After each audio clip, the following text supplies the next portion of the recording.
pero no me acuerdo si habíamos terminado la parte de bancarización.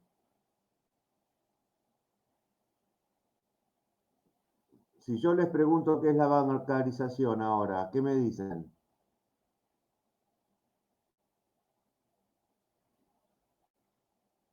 Hola. Me parece que no lo vimos, profe, esa parte. Bueno, yo tenía mis dudas. No importa, lo vemos ahora.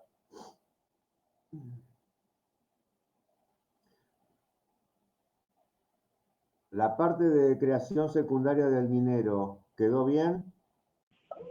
Sí, eso me acuerdo que lo vimos la clase pasada. Pero se comprendió, ¿no? Cómo se crea.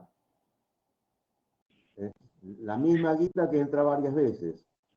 Sí, que se presta todo lo que el encaje lo permita. Exacto, muy bien. Entonces eso produce que se pueda prestar mucho más de lo que se recibió como depósito. Esa es la idea. Vamos por 13 participantes.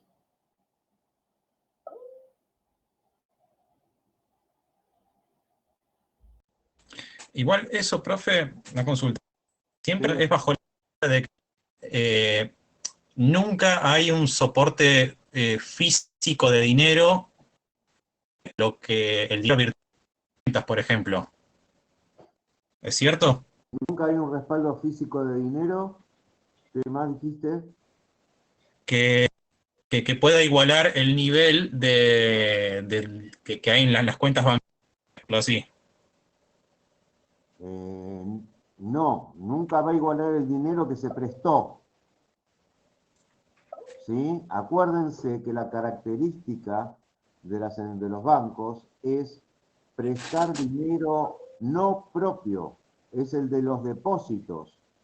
Y yo no sé si Sí. se acuerdan, creo haberlo dicho, que ni el banco más poderoso del mundo aguanta si todos los depositantes van a retirar sus depósitos, simplemente porque los prestaron. Y no es que lo hacen de malos, entre comillas, ¿sí? Funcionan así y para eso. ¿Mm? Entonces, por eso es tan peligrosa la corrida bancaria. Porque si va la gente a los bancos a retirar, no va a estar. ¿Por qué? Porque está prestada. ¿Se entiende la idea? Sí, se entiende. Para el compañero que preguntó, ¿te respondí? ¿Es esa la idea que querías preguntar? Sí, era exactamente eso. Acuérdense de eso, ni la banca más fuerte del mundo se banca eso. ¿Por qué? Porque están funcionando así, funcionan así, prestando lo ajeno. Bueno,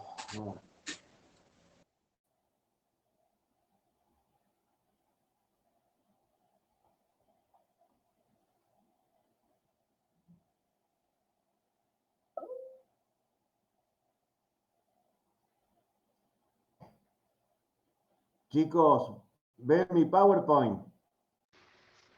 No, todavía no, profe. No, profe.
trato de ver qué pasa, ¿sí?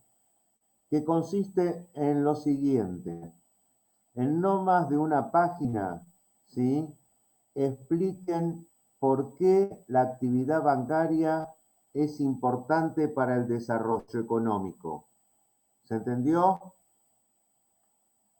Sí, profe. ¿Por qué el accionar de los bancos se considera importante para el desarrollo económico? ¿Mm? Empiecen con eso hasta las 8 y ahí trato de ver si puedo conectar el PowerPoint. Perfecto, profe.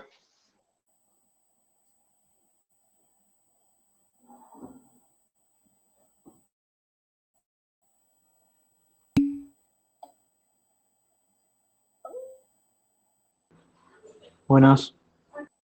Hola. A través de los bancos, ¿sí? Yo no sé si saben, pero por ejemplo, ya hace 20 años, antes de toda la tecnología actual, el que pagaba una tintorería, una estación de servicio con dinero en efectivo, era mal visto. Se consideraba que podía ser un potencial ladrón, ¿sí? Y estamos hablando de Estados Unidos. Bueno, esto es la bancarización, trabajar cotidianamente el dinero a través de los bancos. Y acá hay un concepto que tiene que quedar claro. Fíjense la segunda parte de la diapositiva. ¿Qué tipo de operaciones se pueden considerar como bancarización?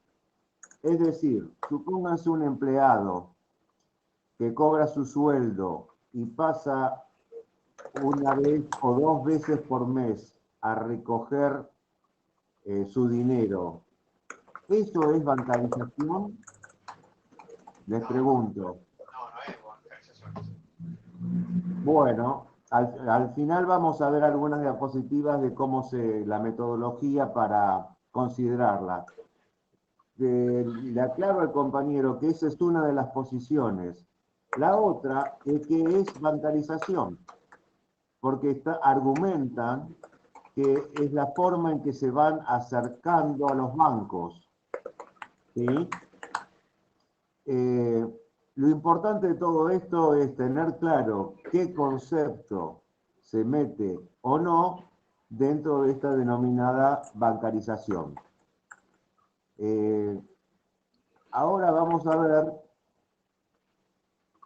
algo que tiene que ver con lo que ustedes han escrito, que es la importancia de la actividad bancaria en la actividad económica. Y pasamos a la segunda ficha. Fíjense lo que dice ahí, ¿sí? Los depósitos en el sector bancario de Argentina son el 16% del PBI, en Brasil al 46% y en Chile al 60%. Fíjense esta correlación con el tercer párrafo que dice que esos depósitos se reflejan en préstamos, ¿sí? En el 11% en Argentina, el 33% en Brasil y el 58% en Chile. ¿Mm? Fíjense la relación directa que hay entre los depósitos y los préstamos, ¿sí? Argentina va a la cola de estas tres que se menciona. Brasil se dice que está mejor que nosotros y Chile mucho mejor, ¿sí? Esto es más allá de la pandemia, ¿ok? Y fíjense el último párrafo. La estrechez del mercado crediticio limita las posibilidades de financiamiento de empresas y consumidores y constituye un serio obstáculo para la inversión, la cual requiere préstamos de largo plazo. ¿Sí? Perdón, profe. Sí. ¿Esto siempre fue así o es post-2001 que se acrecentó esta desconfianza? Esto fue medido más o menos en el 2010. 2010, 2012, por ahí, ¿sí? Pero más allá, bueno, la realidad es esta, es el último párrafo, las inversiones grandes, productivas, de alguna manera sociales, importantes, se requieren préstamos de largo plazo. Por eso, si no hay, o sea, fíjense que con esta placa se ve que no hay depósitos y al no haber depósitos, no hay préstamos. Y si no hay préstamos, no hay obras importantes. Va todo atado. ¿Se dan cuenta cómo es la mano? ¿Y por qué se dice que la bancarización es buena, además de algunas otras cosas? ¿Sí? ¿Alguna pregunta hasta acá? ¿Alguien quiere preguntar algo? Hola. No, profe, está claro. Estamos acá. Sí, adelante. ¿Sí? Dice Banco Central de la República Argentina. La idea es convencer a la mayor cantidad de gente que no conviene utilizar el efectivo, el dinero cash encima de uno, con toda la tecnología que está disponible en estos momentos. ¿Está bien? O sea, desde el punto de vista económico, en teoría, es un disparate tener dinero en el colchón. El dinero hay que hacerlo trabajar. Y normalmente eso pasa a través de los bancos. ¿Sí? Abajo dice un ejemplo, cuentas sueldas no alcanzó. En un momento, no me acuerdo en qué año, 2006 me parece, no me acuerdo bien, el Estado ordenó legalmente que se abran cuentas sueldos para casi todos los empleados, ¿sí? La idea detrás de esto es lograr la bancarización. Sin embargo, fíjense que abajo dice, las cuentas sueldos no alcanzaron, ¿sí? Para el caso de las empresas estaba el distorsivo impuesto al cheque y se trató de estimular la bancarización asignándole a todo el mundo una cuenta única, ¿sí? Pero a pesar de todo eso, la cosa no funcionó. ¿Alguna pregunta?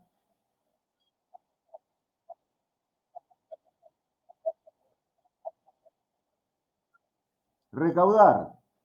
Recaudar es uno de los cheques, es uno de los impuestos del cual se quejan los empresarios fundamentalmente, que trabajan todo con cheque, ¿sí?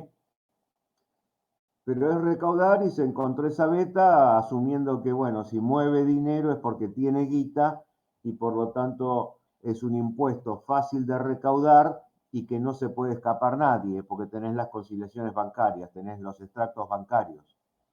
Esa es la idea del cheque. ¿Otra pregunta, chicos? Sí, pregunta un comentario. Usted dijo que el Banco Central busca que todas las operaciones se hagan sin efectivo, o sea, a través de medios electrónicos. Sí. Pero a su vez, por ejemplo, a los comerciantes se les cobra, tengo entendido que un 7% cada vez que cobran con tarjeta de débito, por ejemplo. Bueno, Entonces, sí. el asunto es el mismo que del cheque, o sea, con el cheque.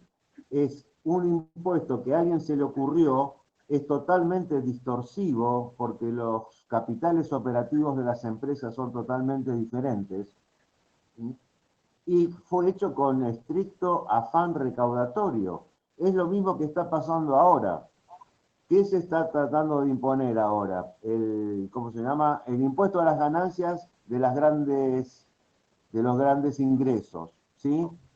Es un disparate, lo quieren llevar al 41 que no existe en ningún lugar del mundo prácticamente, ¿sí?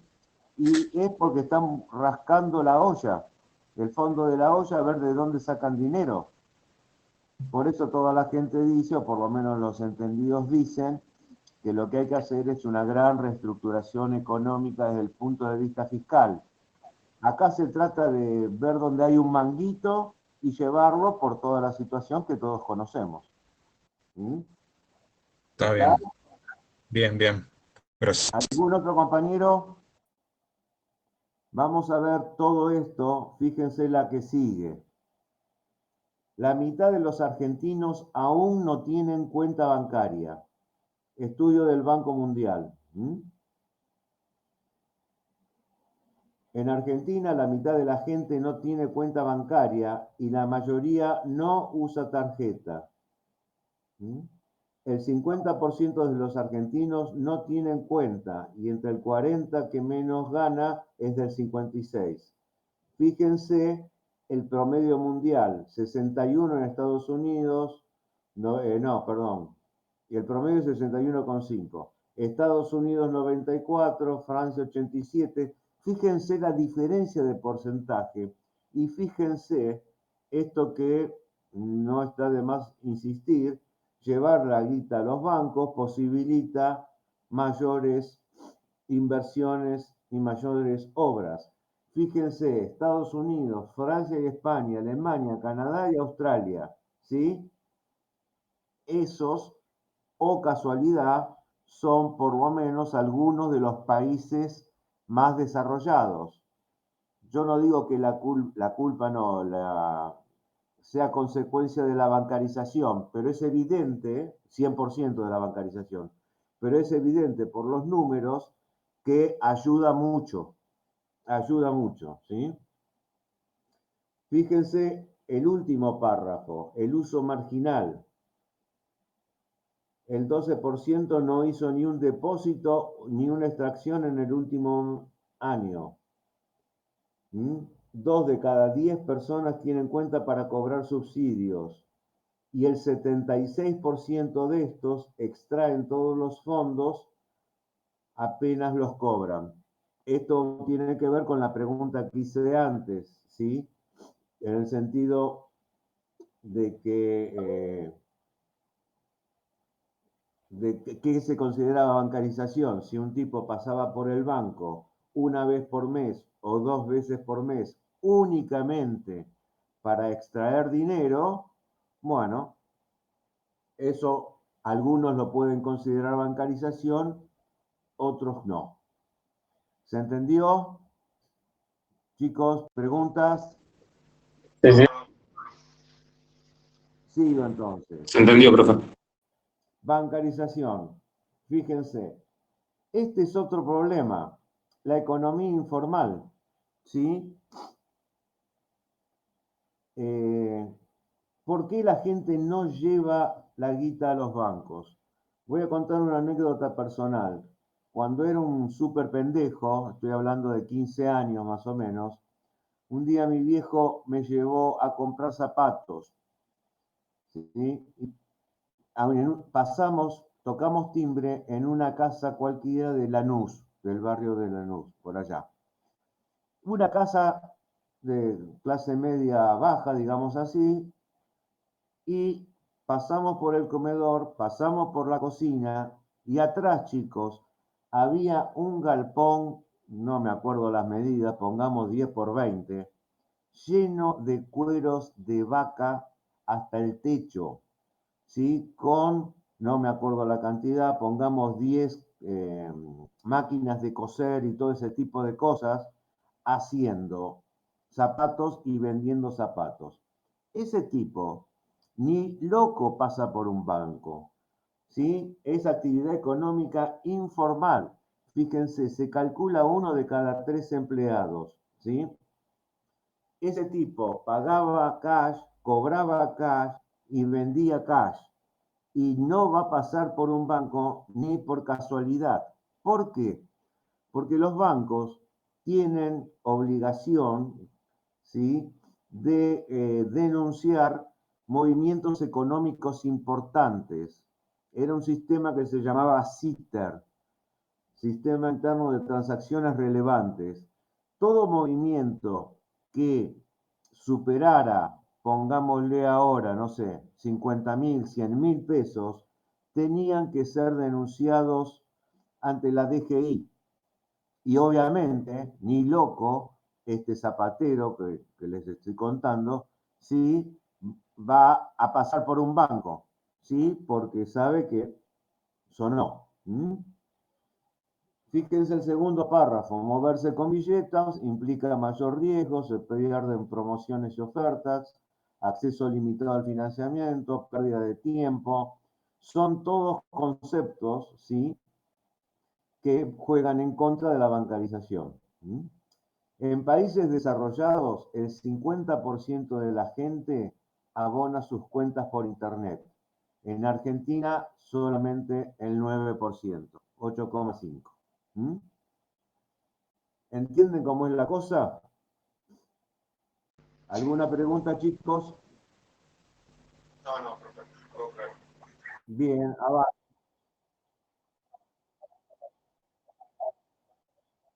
¿Sí? No, desde ya, desde ya. Eso viene en unas diapositivas más adelante.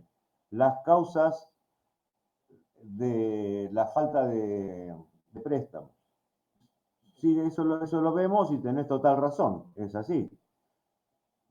Además, los bancos, digamos que han mentido bastante, son bastante pícaros, hay un montón de circunstancias que son mencionadas. Eso hace que estructuralmente la gente, o por lo menos una gran capacidad de gente, sigue confiando en el colchón o lleva la guita afuera, directamente, a otra cosa. Es verdad lo que decís. Es la desconfianza que se han ganado a base de picardías, a base de trapisondas y ese tipo de cosas. Las dos diapositivas que siguen, ¿esto quién lo mandó? ¿Badano?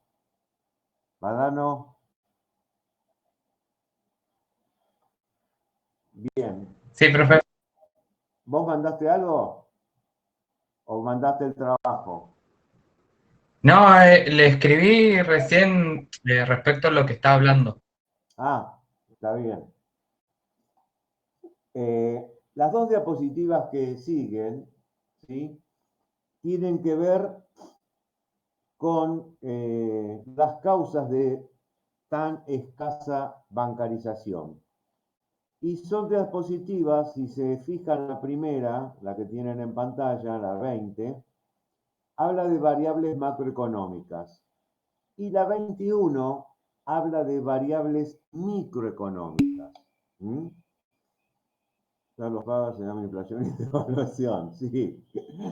¿Qué es una variable macroeconómica y qué es una variable microeconómica? ¿Cuál es la diferencia, muchachos?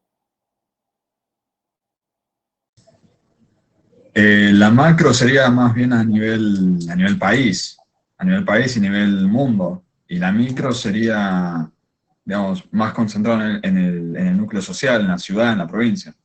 Muy bien respondido. Las variables macroeconómicas, macro grande, todo el mundo lo sabe, ¿sí?, tiene que afectar toda la estructura económica de un país, ¿sí?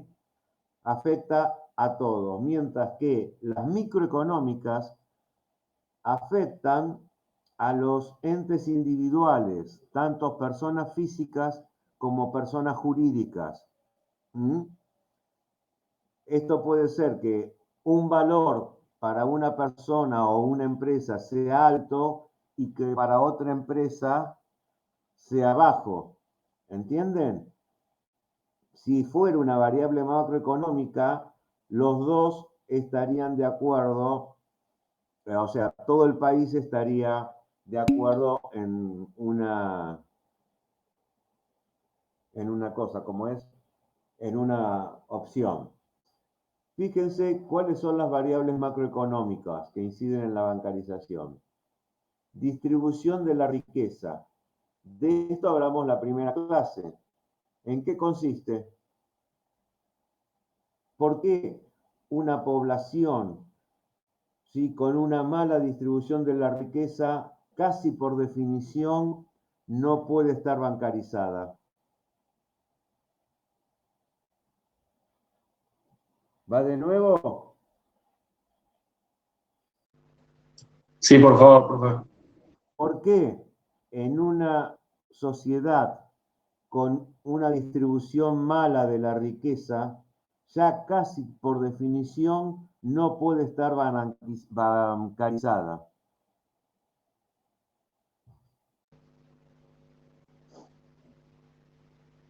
Supongo que si hay una mala distribución de la riqueza, la gran mayoría está justamente fuera de todo ámbito económico. Y Exacto. Piensen, chicos, en los países, por ejemplo, petroleros, Emiratos Árabes, Afganistán, ¿sí?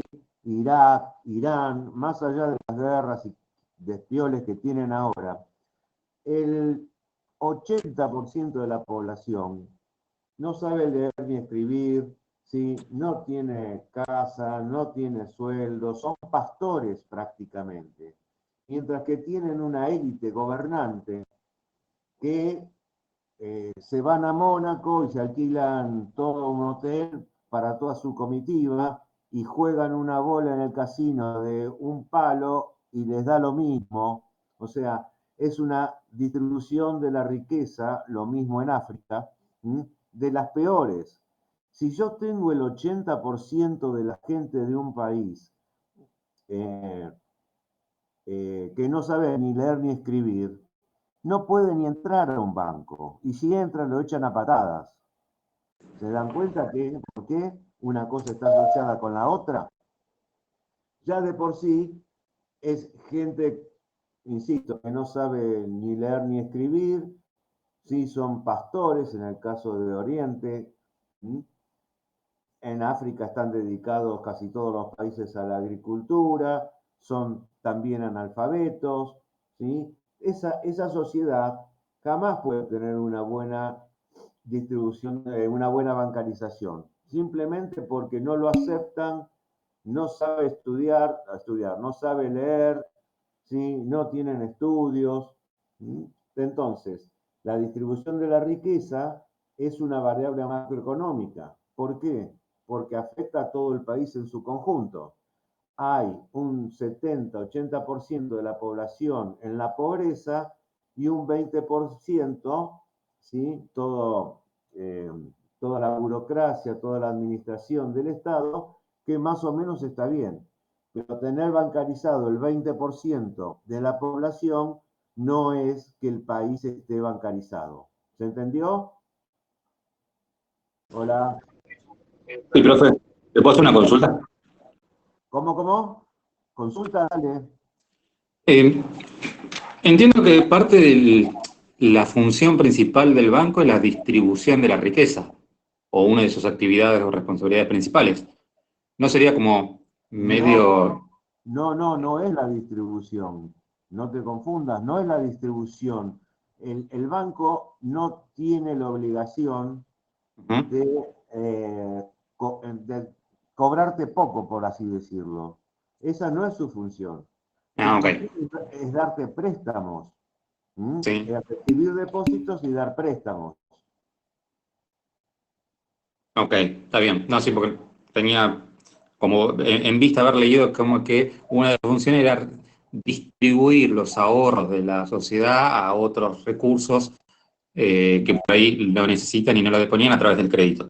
Entonces dije, bueno, era como medio redundante el hecho de decir, bueno, redundante no, sino el hecho de que, no contradictorio, pero que tenía algo que ver el hecho de que si no tenías una buena distribución, o el banco no hacía bien la función de distribuir esa riqueza, o se veía afectada precisamente por eso.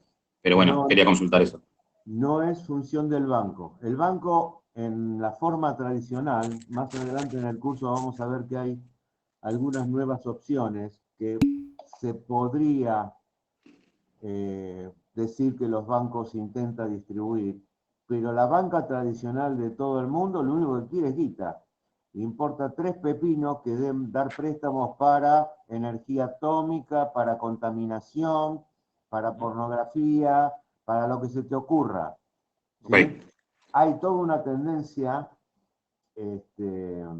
social, además del Banco Gramín, que también lo vamos a ver más adelante, que es un caso muy especial, donde en este momento se me fue la bancarización ética, así se llama.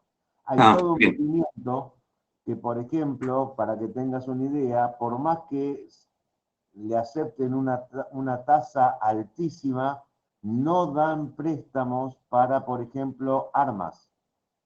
¿Mm? Ok, perfecto. No es una distribución de la riqueza, pero es un comportamiento más ético que Ético, la sí, sí. banca tradicional, que va siempre donde hay más guita. ¿Está? Perfecto. Perfecto, profe. Gracias. No, por favor. Y la otra variable macroeconómica, la tienen ahí, es la economía informal. ¿Sí? Ya hablamos, recuerden lo que les comenté de los zapatos que me compró mi viejo, ¿sí? Fíjense lo siguiente, en los últimos años, casi una vez por año, no sé cuántas veces, se descubre en Capital Federal, ¿sí? Un grupo de gente de confección o producción ilegal que están en talleres en formas cercanas a la esclavitud, siempre es un conjunto de latinoamericanos y todo ese tipo de cosas. Si todos los años se descubre en plena capital algún taller de estas irregularidades, ¿se imaginan lo que es el interior del país? ¿Mm? Ese es el asunto. Por eso dicen, en algunos casos, en forma cercana a la esclavitud. Y las consecuencias de esto están en el último párrafo, ¿sí? La economía en negro implica un elevado costo en términos de impuestos no cobrados, de los riesgos que surgen, de los productos que no cumplen normas, de prevención de accidentes, competencia desleal, ¿sí? Todo eso es la consecuencia de la no bancarización. ¿Se entiende? Ahora yo quisiera hacer una pregunta acá. No, vamos a pasar a las microeconómicas y después hago la pregunta. Pasamos a la 21, variables microeconómicas de la bancarización. Acuérdense que las variables microeconómicas afectaban a los individuos, ¿así? A las personas físicas y a las personas jurídicas. ¿Está bien? Entonces, a veces cuando uno saca un préstamo tienen que mirar lo que ahí dice costo financiero total. ¿Sí? ¿Qué es lo que suele pasar? Dice, ese costo financiero total está compuesto por ejemplo, tasa de interés, costo del seguro, gastos, uso del cajero, renovar tarjeta y otras hierbas. Entonces, muchos bancos para bajar la tasa en la cual te dice que te están prestando, le ponen otras hierbas, le ponen otros puntitos donde te van sacando más guita. En vez de meterla todo en la tasa de interés, ¿sí? Te van sacando más guita. Fíjense el primer puntito negro, ¿sí? Como un promedio, te informan una tasa de interés nominal entre un 50 y 70%, pero el costo financiero, o sea, sumándole las otras hierbas, gastos administrativos, renovación de tarjeta, qué sé yo, te llega a un costo financiero total de entre el 80 y 110. Eso para el 2014. Es una trapisonda, es una vivada, una forma de intentar disimular que te están cobrando el 100%, pero te lo venden al 60-70%. ¿Se entiende? Entonces, siempre hay que mirar el costo financiero total. En Internet, a quien le interese el tema porque tiene ganas de sacar un préstamo, en Internet hay comparaciones de los costos totales de varios bancos. ¿Sí? Por si alguno quiere el dato, se mete en Internet y busca los bancos y hay inclusive trabajos de comparación ya realizados. ¿Sí? El otro problema, ¿sí? es de las variables microeconómicas es que requieren disposiciones claras,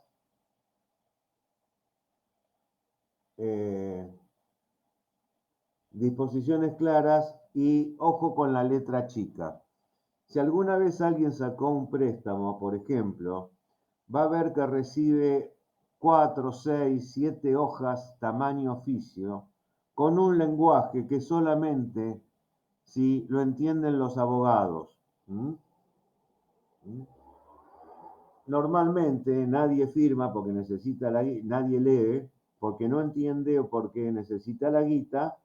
Y bueno, a veces en esa letra chica, ¿sí?, se pueden encontrar algunos disgustos. Operatoria sencilla. Apenas el 47% de los argentinos está bancarizados y el 54% de ellos no eligió el banco con el que opera. Esto es por las cuentas sueldo, ¿sí? Los argentinos bancarizados voluntariamente no superarían el 20% de la población. Compárenlo con los números que vimos de los países desarrollados, ¿sí? Evidentemente no es una población bancarizada. Y ahora viene la pregunta que dije que iba a hacer antes de esta ficha, ¿sí? La inflación, chicos, ¿dónde la meten? ¿En microeconómica o en macroeconómica y por qué?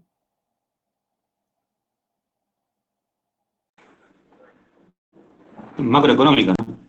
¿Cómo? Macro. ¿Alguno que opine lo distinto? Es macro, pero afecta también a la microeconomía. ¿Podrías repetir que te escuché muy lejos? Que es una variable macroeconómica, pero afecta también a la microeconomía, a la microeconómica. Sí. Yo la verdad que no estoy muy seguro dónde ponerla, porque depende un poco, me parece a mí, del volumen de ingresos, ¿no? Si el volumen de ingresos supera lo mínimo necesario, ¿sí?, esa gente que le sobra guita puede hacer inversiones razonables en el sentido de puede comprar casas, pueden comprar joyas, pueden comprar dólares, pueden comprar lo que quieran, porque justamente tiene ese plus. En cambio, las que están medio en el nivel de subsistencia, ya la cosa no es tan buena, ¿no? La realidad es, para que lo piensen, como dije recién, yo no tengo opinión formada. Me parece muy diferente la conducta de la gente que está por arriba del mínimo, mucho más, o que le sobra guita, como digo yo, y los que están ahí en la línea de subsistencias. Pero lo concreto es que estamos todos afectados por la inflación. ¿Algún comentario, chicos? Eso que decía usted, o sea, la inflación es por defecto es una variable macroeconómica. La diferencia es que a cada individuo o a cada grupo social le va a pegar diferente. En sí, por definición, es macro, pero cuando uno empieza a hilar finito, se da cuenta que, como dice usted, hay grupos a los que les afecta más y grupos a los que les afecta menos, por más que sea general para todo el país. Sí, coincido con eso, pero con dudas. Y vamos a ver ahora la 22, ¿sí?, que es variable criterio, ¿sí? O sea, ¿con qué variables o con qué criterio se, se mide una bancarización? Fíjense, acceso a los servicios bancarios. Esos accesos pueden ser medidos por el número de sucursales por habitante o por el número de cajeros por habitante. ¿Se entiende? Por líneas de financiamiento. Se mide por los tipos de crédito, ¿sí? Con el criterio unidades económicas que acceden pueden ser, si lo mido por familias, por microempresas o por empresas. Si lo quiero medir por el costo de las operaciones bancarias, tengo que considerar las variables comisiones, tarifas, etc. Si lo quiero medir por cercanía, la variable sería distribución geográfica de los bancos. Como se dan cuenta, todo lo que está a la izquierda, hasta el primer punto, ¿sí?, son las variables. Y lo que está a derecha de los puntos, ¿sí?, serían las variables concretas. ¿Se entiende? Acá lo único que hay que tener en cuenta, lo mismo que con el Producto Bruto, es que cuando haya comparaciones, ¿sí?, los dos tengan las mismas variables. ¿Por qué? Porque si uno lo mide en número de sucursales por habitante y el otro lo mide por números de cajeros por habitante, la cosa es muy distinta. No es lo mismo la cantidad de sucursales bancarias o números de cajeros que hay en Argentina y hay en Suiza. Entonces, lo importante, si se quiere hacer comparaciones, es que en la variable que se elija como criterio para medir la bancarización sea coherente, sean iguales.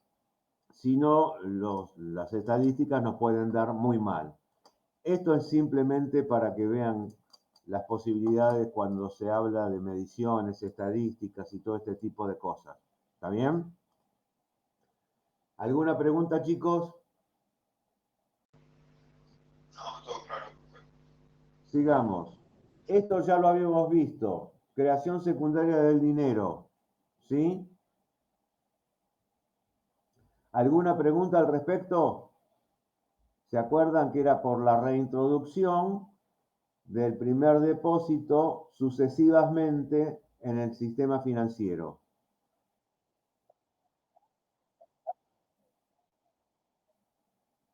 No, a los plazos fijos, a todos los depósitos.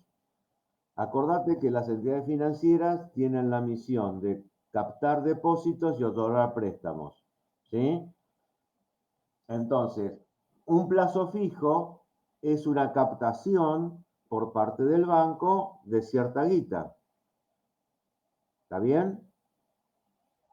Bueno, empieza la rueda, hay un anclaje, se dan los préstamos, esos 80 vuelven a ingresar y así. Es más,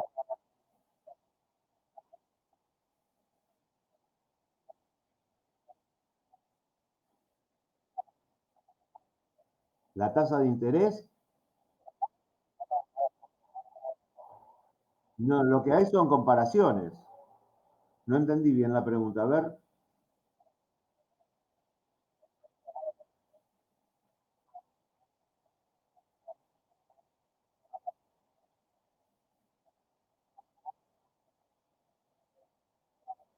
eh, hay una tasa que pone el Banco de Nación, pero es de referencia, no es obligatoria. En teoría, cada banco puede poner la tasa que quiera. ¿Mm?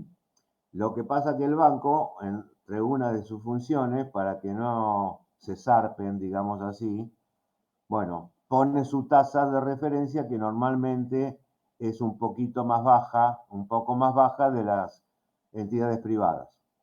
¿Mm? O sea, juega como un indicador, ¿sí? Esa es lo que pasa.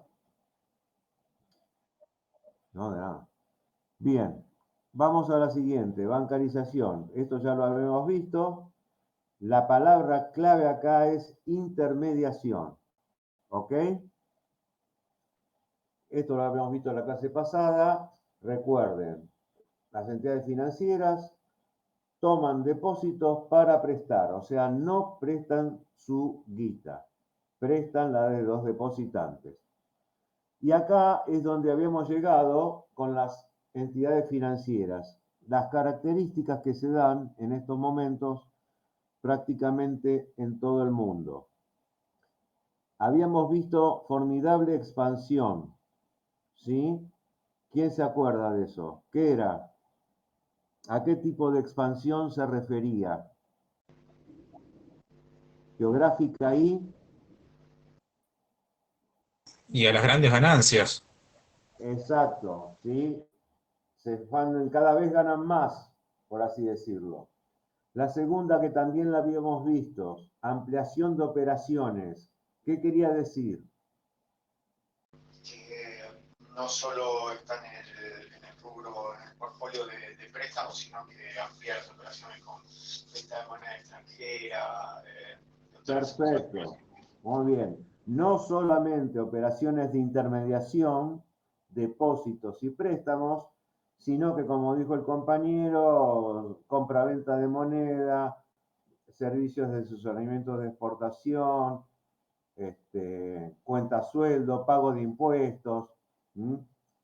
Bueno, esa es la ampliación. La ampliación se refiere a que se va más allá de lo que las define, que son los depósitos y los préstamos, producto de la intermediación. Importancia en la vida moderna. Habíamos mencionado dos fundamentales que tenían que ver con el tercer sector del Producto Bruto, o sea, servicios, que recuerden que implicaba mayor desarrollo en teoría, ¿sí? ¿Cuál es la importancia? ¿Qué actividades serían total? Turismo Y el seguro, comercio. muy bien. Y el comercio, muy bien. La cosa sería totalmente diferente.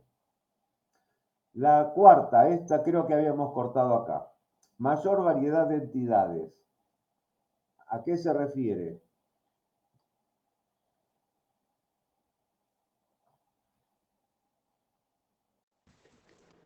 Que hay bancos que son desconocidos para nosotros porque se especializan en trabajar con el gobierno, por ejemplo, que no van directo a la población.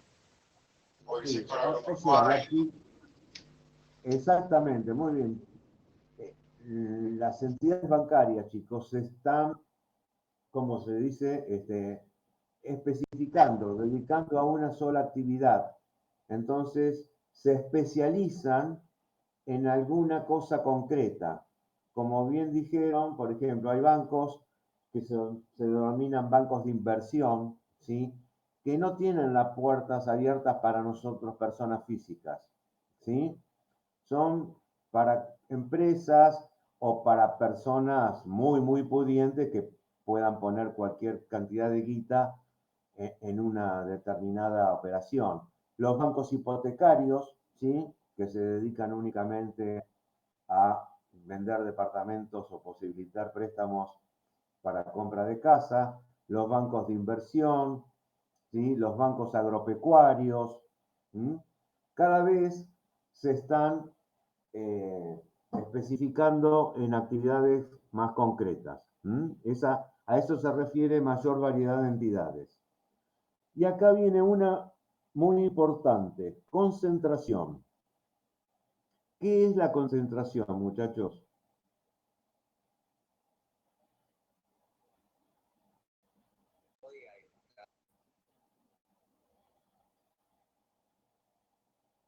Hola, hola. ¿Qué entienden por concentración?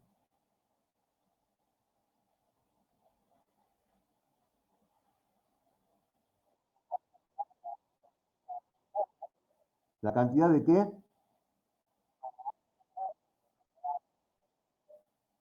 No, no, no. Cuando ustedes escuchan que una actividad económica está concentrada, ¿qué quiere decir?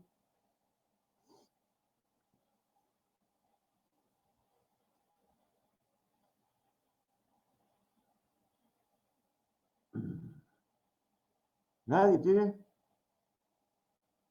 ¿Algún compañero? ¿Que está limitado a un área geográfica determinada? No. Eso lo que la parte geográfica la tenés en la primera característica, la expansión. Porque fíjate vos, hasta pueden parecer medias contradictorias las palabras. Alguno puede preguntar, ¿o cumple la primera, que se expande, se extiende? ¿O cumple la cuarta o la quinta, que es que se concentra? ¿Hay contradicción en esas palabras? Expansión y Puede ser concentración. que esta concentración sea básicamente que son los que empiezan a manejar todos los servicios, o sea, los bancos son los únicos que empiezan a manejar todos los servicios financieros y la economía y la plata. Si te entendí, creo que sí. La cosa es así, chicos. La expansión, como vimos, es geográfica y por ingresos. ¿Sí? Cada vez comercian más, ganan más y se expanden geográficamente. La concentración tiene que ver con la toma de decisiones, por quién tiene la sartén por el mango. Yo no sé si se acuerdan, supongo que sí, que Kirchner acusaba a Clarín, ¿sí?, de ser un medio concentrado. Es decir, decía, vos Clarín tenés, estoy inventando porque no lo sé, ¿no? 5 canales de televisión, 18 revistas, canales de aire 2, esto y lo otro, pero el que toma las decisiones es Manieto. Esa es la concentración, ¿sí? Es el poder de decisión, ¿sí?, en un grupo determinado. ¿Se entiende cuál es la idea? No solamente, cada vez, chicos, cada vez que se habla de monopolio, lo que se está tratando de hacer es evitar la concentración a ultranza. ¿Mm? La concentración a ultranza en los últimos años fue Bill Gates, ¿sí? Con su sistema operativo manejaba el mercado como él quería. ¿Mm? Esa es la concentración. Hay concentración, por ejemplo, en la actividad petrolera, todo Oriente Medio y Venezuela. Hay concentración en la parte de armamentos, ¿sí? Son los que toman las decisiones, son 4 o 5, te pueden figurar como 20 empresas, como 30 empresas diferentes, pero el poder de decisión está concentrado. En Estados Unidos, chicos, si 2 pesos pesados, no sé, General Motors y Ford, se quieren juntar, se quieren fusionar como empresas, ¿sí?, le tienen que pedir permiso al Congreso de los Estados Unidos. ¿Mm? Porque se imagina, si las dos están o estaban entre las 10 más fuertes del mundo como empresas, si se llegan a juntar, hacen un desastre. Entonces, ese es el asunto. ¿Cómo? Que manejarían todo el mercado. Exactamente. Esa es la idea del monopolio. El monopolio te dice que uno, ¿sí?, maneja todo el mercado. Por eso Bill Gates, y el hombre más rico del mundo, ahora está un mexicano que tiene concentrado todos los medios de comunicación, no me acuerdo el apellido, pero esa es la idea. Slim, gracias, sí. ¿Sí? Esa es la idea de la concentración. Entonces, la expansión en geográfico y en ingresos. La concentración no es contradictoria, ¿sí? Al contrario, es quién tiene la sartén por el mango, quién toma las decisiones. Disculpa, te hago una consulta, pero la concentración viene, por ejemplo, cada vez estamos diciendo que hay más cantidad de bancos, que hay más variedades. Sí. Y la concentración en sí, porque concentración... No, pero son los mismos grupos. Ah, ok. Son los mismos grupos que se abren. Okay. Por eso, cuando puse el ejemplo del Kirchner, dije, vos tenés 5 canales, 10 canales, 40 revistas, pero el que decide es Manieto. Y acá es lo mismo. Sí, en los medios de comunicación es más conocido, pero en los bancos también son, o sea, por ejemplo, no sé, Galicia, Santander, HSBC, ISBC, son como holding o son individuales. Desconozco cómo se relacionan entre sí. Pero vos fíjate que cuando hay problemas en un banco, lo compra otro. Sí, es verdad. Y ahí te vas a la concentración. ¿Sí? Claro. Sí. Además, acordate del ejemplo de Estados Unidos y los autos. le tiene que pedir permiso al Congreso. ¿Por qué? Y para evitar el monopolio. ¿Qué quiere decir monopolio? Como bien lo dijo un compañero, uno solo toma las decisiones que afectan a todo el mercado nacional e internacional, ¿no? Con estos jugadores, dependiendo cuál sea la actividad. La realidad, chicos, es que en muchas actividades del planeta, en vez de monopolios, hay oligopolios. ¿Entienden? Que son unos pocos. Y después está el mercado, donde nadie puede influir en las decisiones de todos.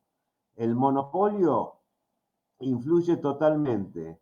El oligopolio sería algo así como, no sé, Disco, Carrefour, Walmart, se agarran por teléfono y dicen, che, el fideo no lo pongamos a más de 50, o llévenlo a 55. ¿Entienden? Son 4 o 5, unos pocos actores que potencialmente pueden combatir, pero potencialmente también pueden aunarse y entre los 4 o 5 manejar todo el mercado del, qué sé yo, del arroz, ponele, qué sé yo. Unilever, por ejemplo, en la comida. ¿Cómo? Como por ejemplo Molinos y Unilever a nivel comida. Ah, bueno, no lo tenía como dato, pero vale, sí, están estas asociaciones que se arman en una mesa, se discuten un poco y uno pone el arroz a 20, el otro lo pone a 21 y así. ¿No? En muchas no pelean, porque si llegan a entrar en conflicto, pierden las dos. Ese es el asunto. Y ese es, en teoría, el deber del Estado, cuidar que no, cada vez que en un programa periodístico o en un lugar lean que se está tratando una ley antimonopolio, lo que se quiere hacer es evitar esta concentración al máximo. Vienen atadas las ideas. ¿Alguna pregunta, otro comentario, chicos? ¿Nada? Bien. Después tenemos internacionalización.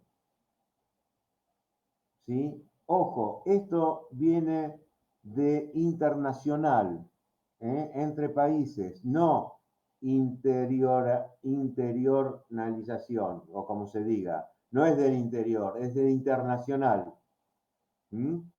Todos ustedes saben que hoy en día casi todos los bancos van a China o quieren ir a China o están ya en China, ¿sí? ¿Por qué? Porque China es una gran aspiradora de materias primas, ¿sí?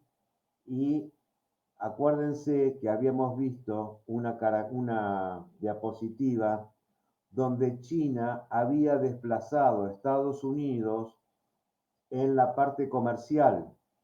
O sea, el Producto Bruto de China en la parte de comercio es más fuerte que el de Estados Unidos. Estados Unidos le gana por los sectores 1 y 2, ¿sí? Pero en el 3, que es donde entra la parte de comercio, gana China. ¿Por qué? Acuérdense que habíamos visto, esto está relacionado con el punto 3, importancia en la vida moderna, que habíamos dicho comercio y turismo. Como China compra muchos y los bancos favorecen la comercialización, esto entra en el 2, ampliación de las operaciones, ¿sí? Asesoramiento en exportación e importación, todo eso. Bueno, la tendencia es que haya bancos en prácticamente todo el mundo. Y cuanto más desarrollado, más es la cosa. Y por último tenemos la herramienta monetaria, esto es la utilización de los bancos, ¿sí? A través de las órdenes del Banco Central para influir en la política económica. fíjense, esto lo vimos cuando vimos la creación secundaria del dinero, que si yo tengo una tasa, en el ejemplo que dimos teníamos una tasa del 20%, ¿no? Depósito de 100, se guardaban 20, se prestaban 80. Si yo como Banco Central llevo esa tasa en vez de a 20, la llevo a 10, ¿sí? ¿Qué es lo que va a pasar? ¿Qué estoy haciendo yo, Banco Central, utilizando la herramienta monetaria entidades financieras? Cambiar la cantidad de préstamos que puede dar. Exactamente, le tiro nafta a la economía. ¿Por qué? Porque tengo más guita para prestar. En vez de 80, voy a prestar 90. Y si en vez de 20 la llevo a 30, pasa al revés. Voy a prestar menos, voy a prestar 70, lo cual hace que en teoría le meta un buen freno a la actividad económica. Esto es un ejemplo claro de cómo a través del Banco Central, ¿sí? Que le dice, les da órdenes, es el auditor, digamos así, de las entidades financieras, influye en la economía. ¿Mm? Eso es un ejemplo claro. ¿Se entendió, chicos? Sí, perfecto. Hola. ¿Sí? Bueno, Sí. ahora vamos a cambiar de tema. Yo tengo 9 menos 5, hasta 9 y 5, 10 minutitos y continuamos. ¿Está? Hola, hola. Sí, Ok. perfecto. La garganta me lo pide, muchachos. Denme 10 minutos. Que se usan diariamente y que a veces no son muy precisos, ¿sí? Vamos a ver algunos conceptos para trabajar todos con la misma idea. ¿Sí? Para hacer esto, lo que vamos a hacer es utilizar la contabilidad. Todo el mundo sabe qué es la contabilidad, una técnica para registrar ciertas cosas de las empresas y vamos a hablar sobre esto. Ahí dice contabilidad, estados contables. En realidad, hay dos estados contables aquí. El estado de situación patrimonial y el estado de resultados. La realidad es que son 4 los estados contables obligatorios. Simplemente que los 2 que faltan repiten conceptos o son demasiado técnicos, ¿sí? Por eso no está. Pero con estos 2 nos va a sobrar. Pasamos a la diapositiva siguiente y vamos a ver arriba ecuación básica patrimonial. Activo menos pasivo es igual a patrimonio neto. Vamos a ver qué es el activo, qué es el pasivo y qué es el patrimonio neto. Ahí dice activo, comprende los bienes y derechos de propiedad del ente, podría agregarse para el logro de sus objetivos. Comprenden los bienes y derechos. Muy bien. ¿Quién me puede dar un ejemplo de derecho referido al balance? En el balance ustedes tienen, por definición de activo, dice todos los bienes y derechos de propiedad del ente, ¿sí? ¿Quién tiene un ejemplo de derecho? ¿Cuentas a cobrar, profe? Pagaré a mi favor. Bien. La primera que dijiste. Piensen los derechos, chicos, primero que son intangibles, ¿ok? Estamos todos de acuerdo. Y el ejemplo más claro, o por lo menos bastante claro, es, por ejemplo, las empresas de electrodomésticos, ¿sí? Resulta que Frávega, perdón por la propaganda, vendió una heladera que se la dio a un cliente y este cliente empieza a pagar en un mes, dejando pasar un mes. Quiere decir que en ese momento Frávega no tiene ni la guita de la heladera, ni la heladera. O sea, cosa material no tiene nada. Pero ¿qué es lo que tiene? Tiene el derecho a cobrarle a ese cliente. ¿Qué quiere decir tiene el derecho? Quiere decir que si el cliente se hace el vivo, Frávega va al juez y el juez toma las medidas con ese cliente. Ese es el derecho. El derecho se ejerce, ¿sí? No es una cosa tangible. Y como bien me parece que le entendía al compañero que dijo antes, son las cuentas a cobrar, ¿sí? En el balance se llaman créditos, ¿sí? La cuenta más fuerte es deudores por venta, que son los que nos deben porque les vendimos. ¿Se entendió? Hay otra cuenta, ¿sí? O grupo de cuentas que también son derechos y pueden llegar a ser muy importantes. ¿Se dan cuenta cuáles son?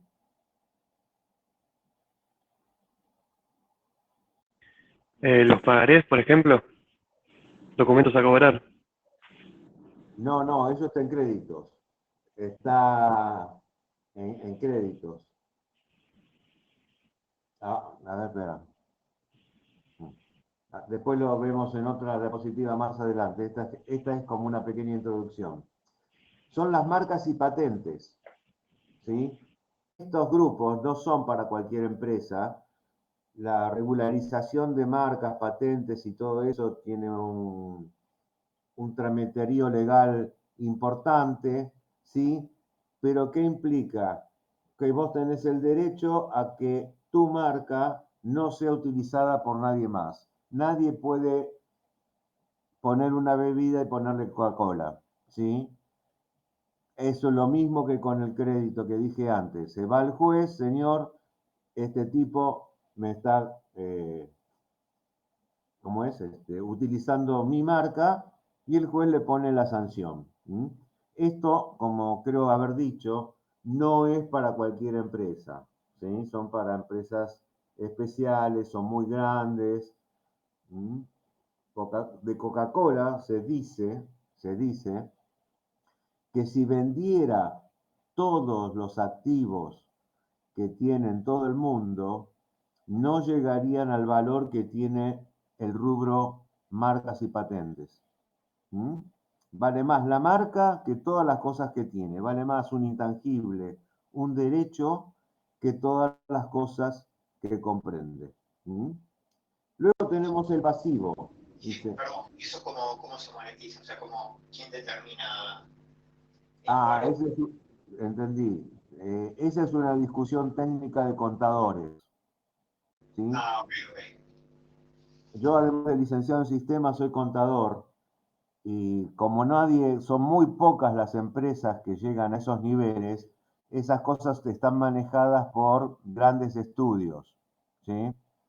Se ha escrito un montón sobre el asunto y qué sé yo, pero bueno, de alguna manera Coca-Cola lo hará con un grupo grande de contadores y abogados. ¿Sí? Perfecto. Luego viene el pasivo. Todos más o menos sabemos lo que es pasivo. Acá se dice, comprenden todas las deudas ciertas o contingentes a la fecha del estado contable.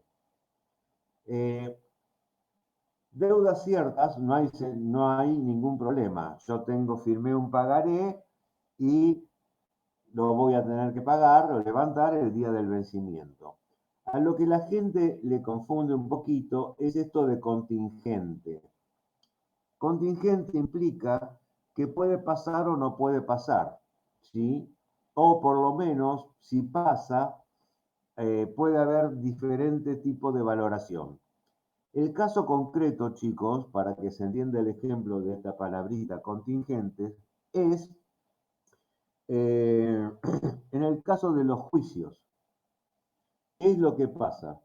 Uno o las empresas o las personas físicas pueden llegar a tener un juicio, ¿sí?, que no se sepa muy bien cuál es el resultado. Entonces, ¿qué es lo que se hace? Se busca una valorización a través de abogados, ¿sí? Entonces los abogados dirán, tenemos un 20% de probabilidades de perder o un 20% de ganar. Y en base a esa medición técnica, entre comillas, ¿sí?, se pone un valor como para dejar informado a la gente que lee estas cosas, que son un montón, ¿sí?, la posibilidad de existencia de un resultado favorable importante o una pérdida importante también. ¿Está bien? Profe, ahí está hablando un poco de lo que son los deudores morosos y ya cuando pasa a incobrable o me equivoco.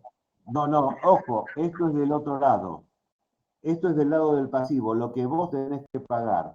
Las Ok. cuentas de deudas de morosos está en las que estaban deudores por venta, los créditos a tu favor, Frávega, ¿sí?, que se quedó sin la guita y sin la heladera, y no le pagaron, y de los deudores por venta los pasan a deudores morosos. ¿Está? Es del lado de los derechos a tu favor. Mientras que en el caso de las deudas que dije, es que yo tengo que pagar, porque es lo que me denomina el pasivo. Son todas las deudas que yo tengo.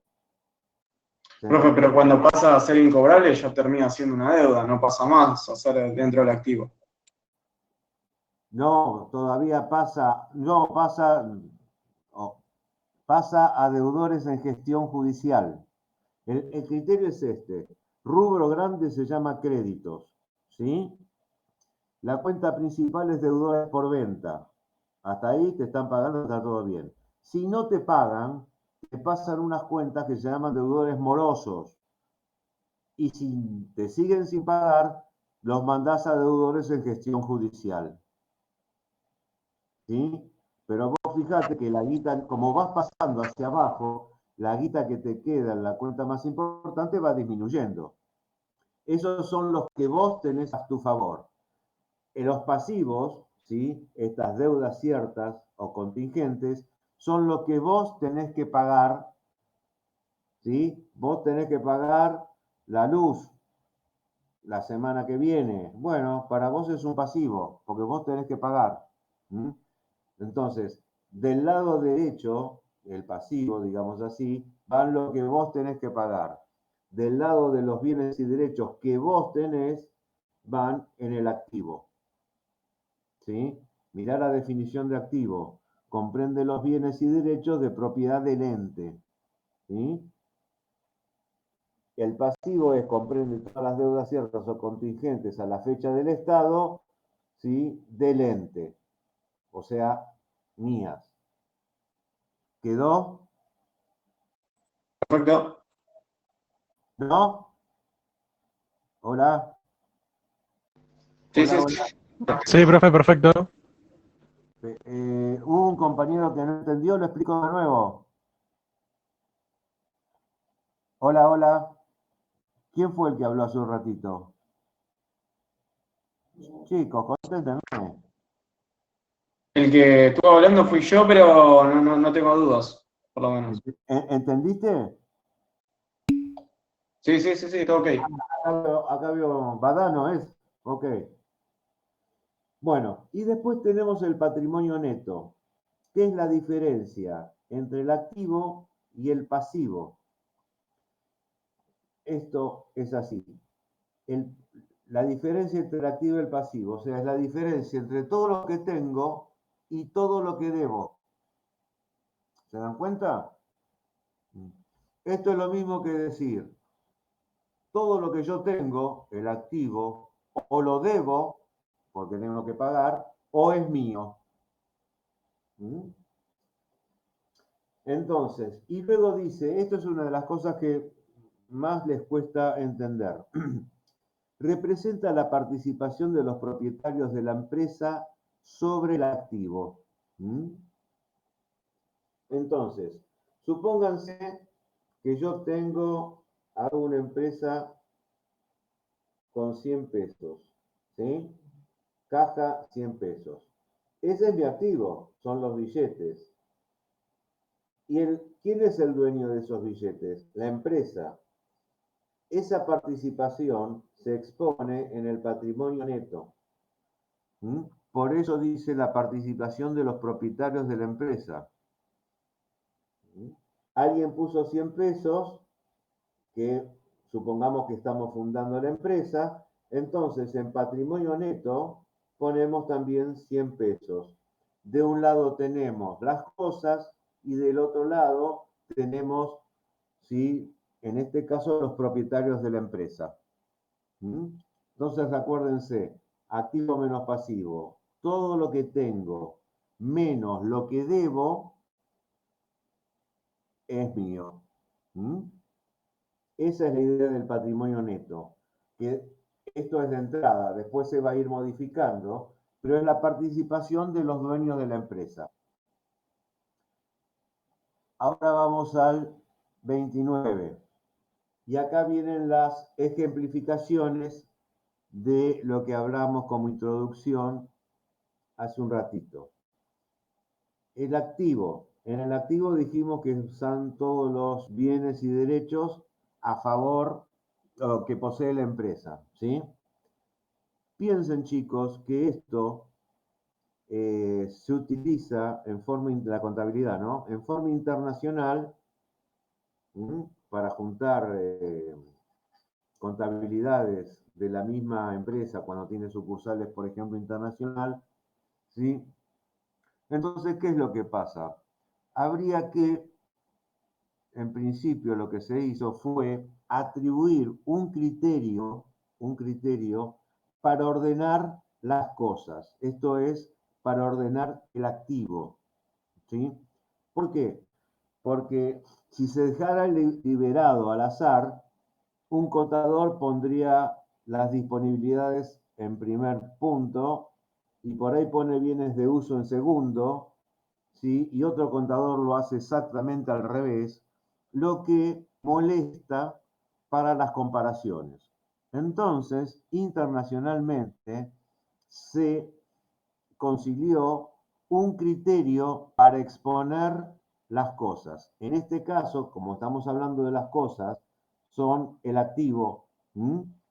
Recuerden siempre la definición: bienes y derechos del ente para cumplir sus objetivos. Y el criterio de ordenamiento del activo es lo que se llama liquidez. Este es uno de los términos que van a encontrar en muchos lados, inclusive en los periódicos o en los noticieros suele utilizarse. Y es criterio de liquidez. ¿Y qué es el criterio de liquidez? Liquidez es una palabra que tiene varias acepciones. Vamos a ver una de ellas, que es la que aplica como variable para ordenamiento de todas las cosas que pertenecen a una empresa o que están en uso de una empresa. Las cosas dijimos que estaban en el activo y vemos el primer grupo. Se llama disponibilidad. Ah, no dije que es liquidez, qué tonto. La liquidez es la capacidad o la facilidad para convertir en dinero un activo. Es la capacidad o facilidad para convertir en dinero un activo. Si esto es así, el primer grupo, como ven ustedes ahí, se denomina disponibilidades. ¿Qué son las disponibilidades? ¿Alguno? Actividad en efectivo, la plata en el banco. Exactamente. En efectivo, la plata en el banco. Por ejemplo, si una empresa tiene 4 bancos, en el rubro de disponibilidades va a poner bancos XX, tanta guita, banco II, tanta guita, banco JJ, tanta guita. Va en primer lugar porque ya es guita.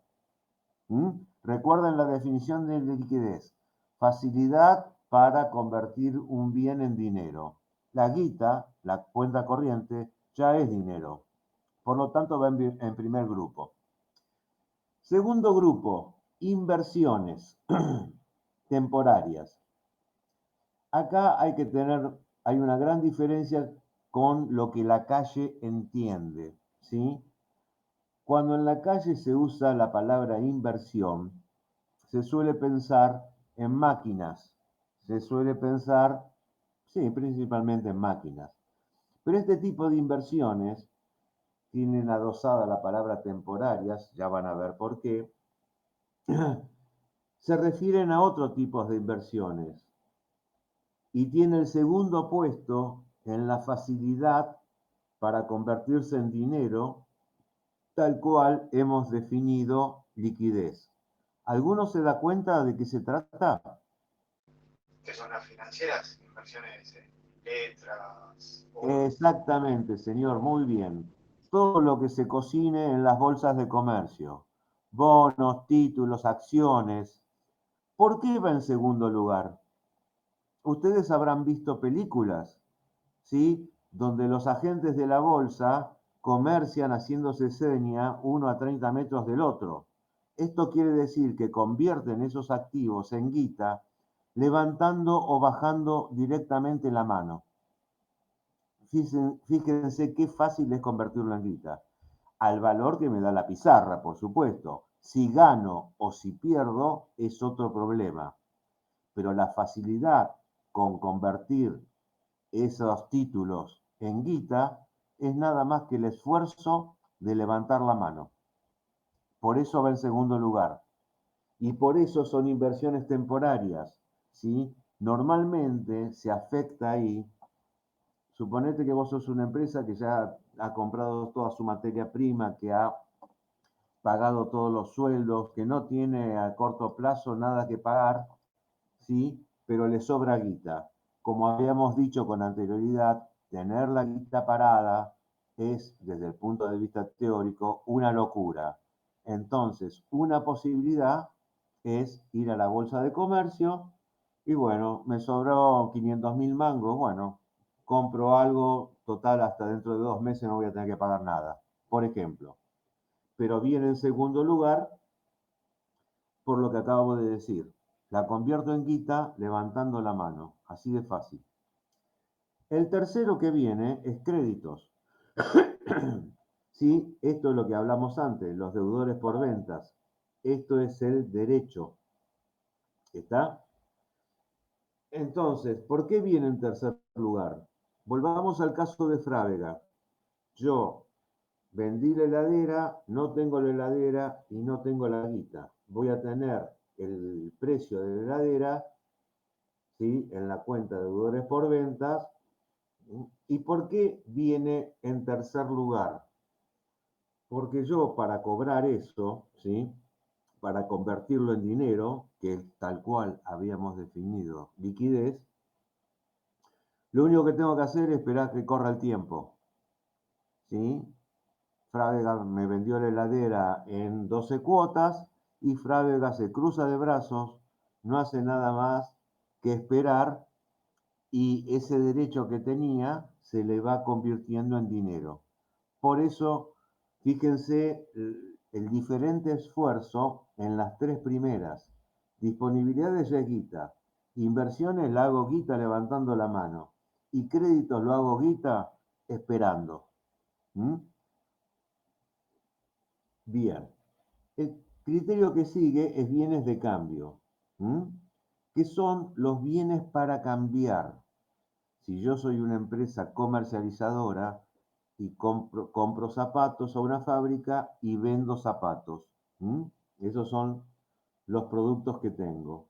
Si soy una empresa industrial, ¿sí?, o sea que compra materia prima y vende una cosa totalmente distinta a lo que entró, esos son bienes de cambio. En bienes de cambio, en el caso de las empresas comercializadoras, existen lo que se llama materia prima, eh, producto semi-elaborado y producto terminado. ¿Mm? O sea, la materia prima, supónganse que yo fabrico escritorios o las sillas de la UAI, de las aulas ahí de la UAI, compro caño, compro fórmica, y compro pintura y compro remaches. Esas son todas materia prima. Cuando termino el proceso de fabricación, tengo la sillita que tenemos nosotros allá, o que había allá. Y el producto semi-elaborado es al que todavía le falta algo, por ejemplo, pintar como última medida, ¿sí? Para poder ponerlo a la venta. Y son bienes para cambiar, ¿sí? Aquí, fíjense que ya para convertir esas sillitas o mesitas, no sé lo que dije, en dinero, no me resulta tan fácil como las tres anteriores. Tengo que convencer al cliente que van a durar mucho, que están a un costo, que están a un buen valor, ¿sí? Que son de buena calidad. Bueno, fíjense que el esfuerzo para convertir esas sillitas en bienes de cambio, o sea, en guita, venderlas, ¿sí? Ya es mayor que las tres anteriores. Fíjense cómo el esfuerzo necesario para convertir esos activos en dinero, que es tal cual la definición de interés que habíamos dado, cada vez es mayor, ¿sí? El primero, disponibilidad de ya es guita, inversiones levantando la mano, créditos esperando que corra el tiempo, bienes de cambio, tengo que convencer a alguien que mi producto es económico y bueno. Y después viene bienes de uso. A diferencia de los anteriores, los bienes de uso no están hechos para vender, están hechos para usar. Configuran todos los bienes que hacen al apoyo logístico, ¿sí? De esa organización. Por ejemplo, los camiones, los inmuebles, las computadoras, los aires acondicionados, ¿sí? Las estanterías. Todo eso, para una empresa, supongamos una fábrica de zapatos, qué sé yo, no constituyen bienes de cambio, ¿sí? Compro un camioncito porque tiene que repartir. Compro un aire acondicionado, puede hacer 40 grados de calor, ¿sí? Pero no tienen como objetivo crear zapatos, ¿sí? Hacen al apoyo logístico. Por tal motivo, jamás fueron pensados para ser vendidos, fueron pensados y o adquiridos para utilizar, apoyo logístico, utilizar. Supónganse que yo tengo una pizzería y me compro 5 motonetitas de delivery, ¿sí? Las 5 las pienso usar, pero después de 2 semanas me doy cuenta que hay una que la tengo parada totalmente, ¿sí? La vendo, ¿sí? No es que me esté prohibido venderla, no, es mía y hago lo que quiero, ¿sí? Lo que sí, si yo soy pizzero, nadie va a venir a buscar una motonetita que a mí me sobra, yo la voy a tener que vender, convencer, poner un aviso y qué sé yo. En cambio, la gente sí me va a venir a comer pizza, pero nunca una moto. ¿Se dan cuenta? Lo cual lo hace totalmente más difícil para convertir el dinero, que era nuestra definición de liquidez y nuestro criterio de ordenamiento en el activo. ¿Vamos bien, chicos? ¿Se duermen? ¿Cómo vamos? ¿Escuchan? Perfecto, profe. ¿Entienden? ¿Se entienden? Pregunten, ¿eh? No, por ahora ¿Cómo? todo perfecto por ahora. Bien. Cualquier cosa, pregunten, un esfuercito más que ya queda poco. Y después vienen los bienes intangibles.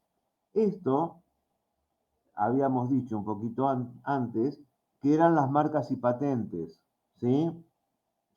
Y obviamente, salvo un gran despiole de alguna cosa, ¿sí?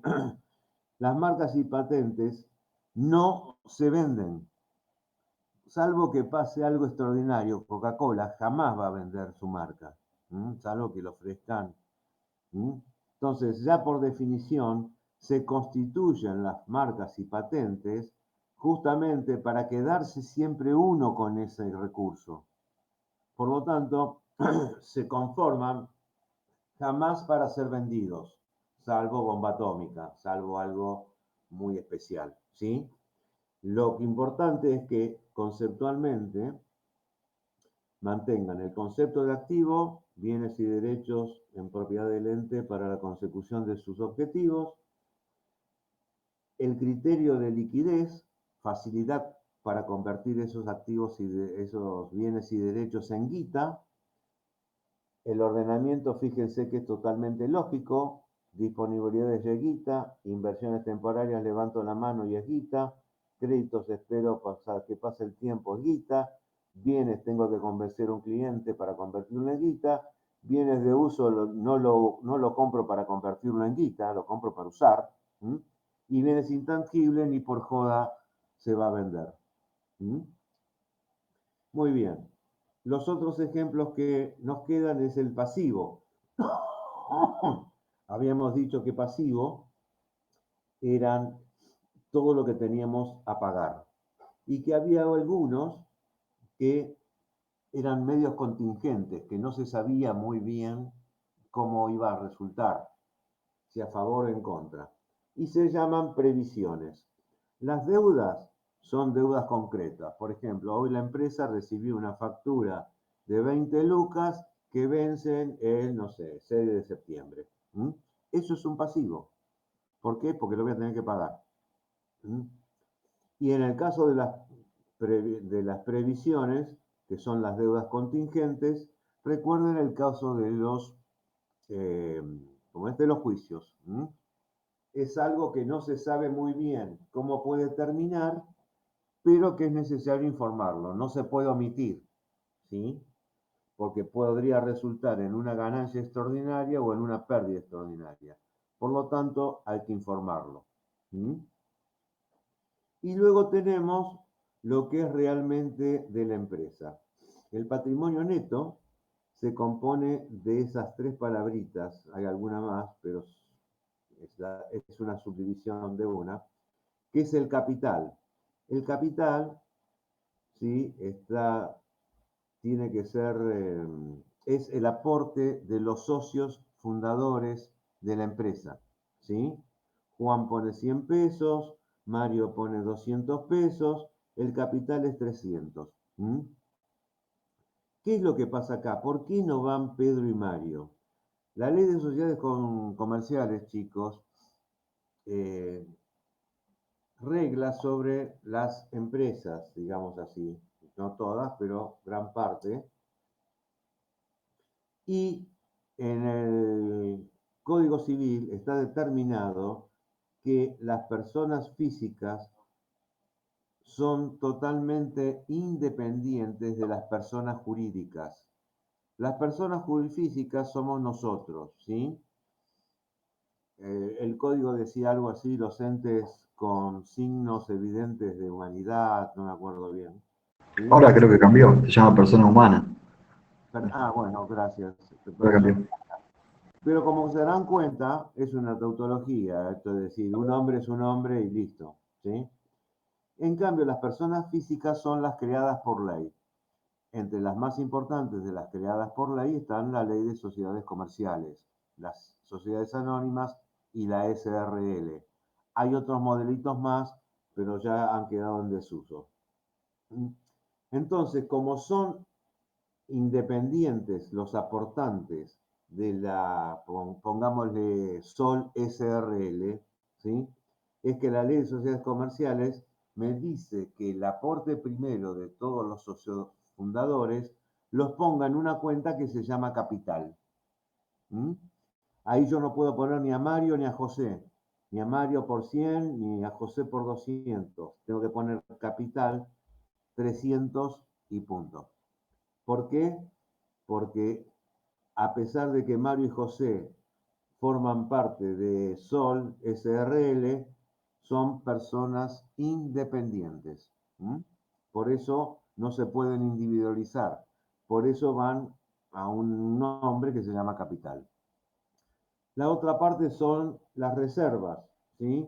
Esto tiene un sentido de cuando llegue el momento, también es obligado por la ley de sociedades, cuando llegue el momento de repartir guita, no se reparte en su totalidad del resultado. Una parte del resultado se tiene que guardar por un criterio de prudencia. Esto es lo que se llama reservas. Y después, ¿sí?, a su vez, forma parte del patrimonio neto los resultados. Si los resultados son negativos, el patrimonio neto de la empresa baja. Y si son positivos, el grupo sube. ¿Mm? ¿Se entendió? Chicos, Sí, sí. ¿alguna pregunta? Bueno, y vamos por lo último y nos vamos. Esta es, habíamos dicho al principio de todo que íbamos a ver dos estados contables. El que vimos es el denominado balance o estado de situación patrimonial. Y el otro que nos queda es el estado de resultados. En este estado contable se ponen todas las cuentas que incrementan o decrecen la riqueza de una empresa. O sea, si juegan a favor o si juegan en contra. O sea, resultados positivos o resultados negativos. ¿Mm? Ahí hay una clasificación. Según naturaleza puede ser del periodo de ejercicios anteriores, ¿sí? Esto es demasiado técnico. En el ejercicio pueden ser ordinarios y extraordinarios, ¿sí? Por ejemplo, que yo venda zapatos en la zapatería, en la fábrica de zapatos, es ordinario. Ahora, si me saco la lotería, no estoy dedicado a eso, por lo tanto es un resultado extraordinario. Y como dijimos antes, pueden ser o positivos o negativos. Según vayan para un lado o para el otro, hacen a la empresa más rica o menos rica. ¿Mm? Y los rubros, esto lo puse para que tengan una idea del asunto nada más, es ventas, ¿sí?, menos costo de los bienes vendidos o costo de los bienes fabricados, ¿sí? Esa diferencia, chicos, se llama utilidad bruta. ¿Y en qué consiste? En la venta con sus costos asociados de los productos que yo fabrico o que yo comercializo.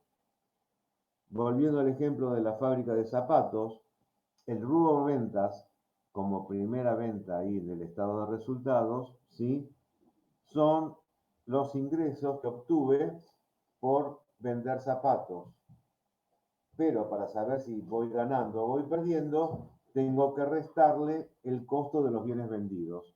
¿Cuánto me costaron fabricar esos zapatos? Esa ecuación, la venta de los productos a los cuales me dedico a fabricar, menos los costos de los servicios a los cuales me dedico a fabricar, es lo que se llama utilidad bruta. Si yo vendo, por ejemplo, en mi fábrica de zapatos, un camioncito, no lo puedo poner ahí, porque no hace a la compra y venta de zapatos. ¿Se entiende? Eso es una venta extraordinaria. ¿Mm? Entonces, venta menos costo de los bienes vendidos se refiere únicamente a los bienes a los cuales la empresa se dedica a producir o comercializar. Y después, esa diferencia se llama, como ya dije, utilidad bruta.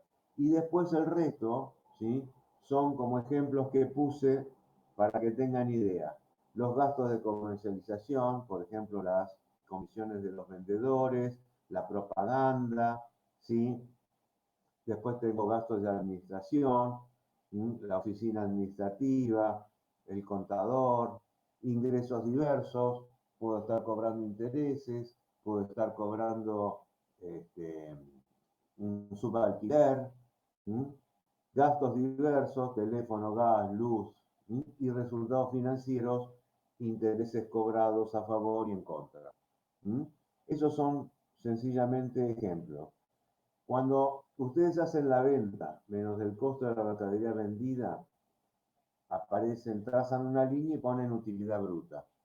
a partir de utilidad bruta le van restando, sumando gastos de comercialización, de administración, ingresos varios, gastos varios, resultados financieros, y cuando llegan al final de considerar todo, llegan a la utilidad neta.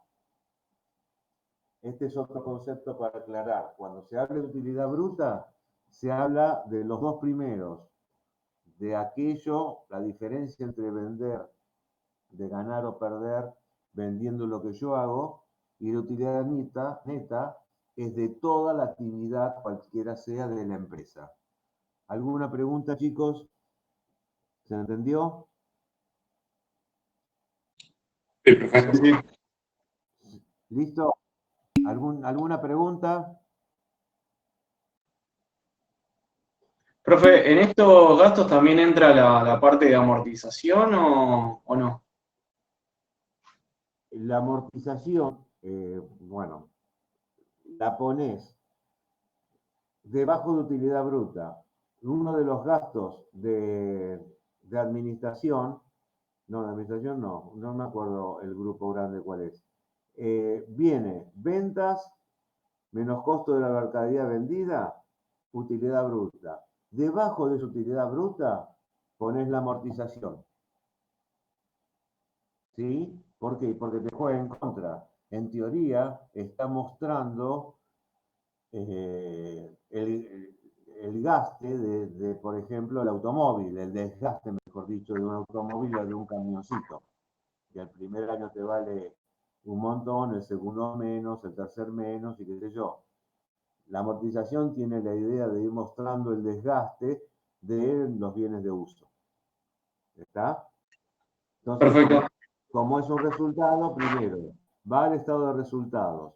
Segundo, no tiene que ver con la venta y costo de los zapatos, ¿sí? Por lo tanto, va debajo de utilidad bruta. Y tiene que contarse, puede ser muy importante, porque me determina al final de todo la utilidad neta. ¿Quedó? ¿Quedó, chicos, el compañero que me habló? Bárbaro, chicos. Bueno, ¿largamos? Profe, una consulta. Esta diapositiva que está usando ahora, no la encuentro en Y Ultra. ¿Nos la va a hacer llegar de alguna manera?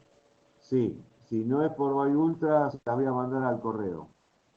Ok, perfecto, gracias. Quiero ver una o dos cositas más antes de hacerlo. Ok, gracias. Chicos, ¿alguna otra pregunta? ¿Algún comentario? Acuérdense los conceptos que vimos, los estados contables. Esto no es para que ustedes salgan contadores, es para precisar un poquito algunos términos que se utilizan bastante en la bibliografía y en la empresa también, ¿no? Balance, ecuación patrimonial, las entidades financieras, las características, la bancarización. Esos son los conceptos, las implicancias de la bancarización, ¿sí? Esos son los conceptos que tienen que quedar. Mírenlos un poquito. ¿Alguna pregunta? No, todo claro, profe. Todo claro. Bueno, muchachos, buena semana para todos. Igualmente, profe. Buena semana. Manden el trabajo práctico, mándenmelo. Mire que con eso tomo la presencia. Ya se lo mandé, profe. ¿Nos confirma después? ¿Cómo?